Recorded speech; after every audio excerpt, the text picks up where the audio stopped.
Good morning, my friends. Today we'll have a discussion on Middlemarch as a great novel. George Eliot as the first great woman novelist. She has a true successor of Jane Austen. Jane Austen developed a kind of a domestic novel dealing with the themes of love and marriage at the level of a family, whereas George Eliot expanded thematically the form of the novel and she developed a great social novel that is Middlemarch, in which she deals with three, four families which are interlinked: the Brookes, the Featherstones, the Vinceys, the families, Bulstrodes. So, three or four families are interlinked, and in the midst, she finds the heroine, Miss Dorothea Brooke. When you read the text, the very beginning, you find there is an allusion to Saint Therasa of Avila. This saint is known for her rebellion as a teacher in 17th century religious movement in Spain. She was a Spanish woman having had a religious education in convent, broke the earlier orders of Pope and became a teacher of religious principles. There was a rule that women should not become a teacher. So, Saint Therasa of Avila is a rebel against the system. There are two things. One is the rebellion, other is the quest of idealism. So these two principles are brought in relation to Miss Dorothea Brooke, the heroine of Middlemarch. So Middlemarch is also called a provincial novel because it deals with the area of Midlands where all families are settled. So the most dominant theme of Middlemarch is the events in the life of Miss Dorothea Brooke, the heroine. So this is about the theme of love and mismarriage and becoming a widow and the status of becoming a widow and again remarriage. This connected theme represented the reformistic zeal of the later 19th century Victorian society. The widow remarriage was the act brought out even in India. So the theme in the Middlemarch is the widow remarriage. You know that Miss Brooke, being younger, she is idealistic.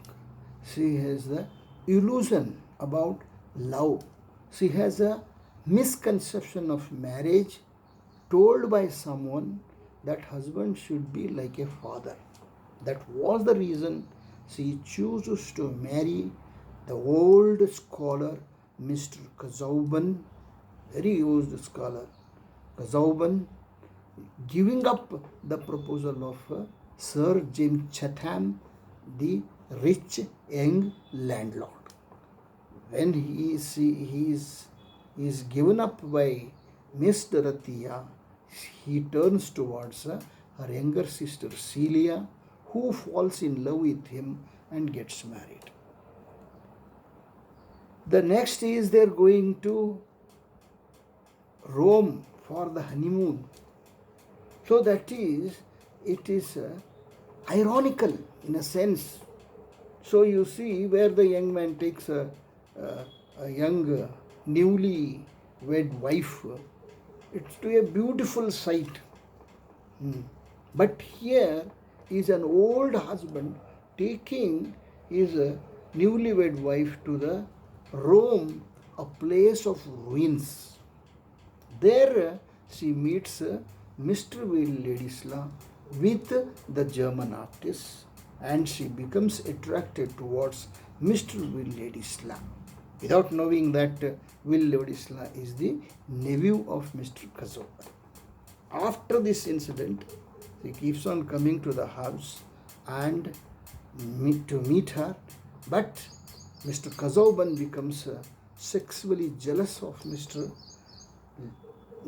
Ladisla, and she asks him not to come to his house.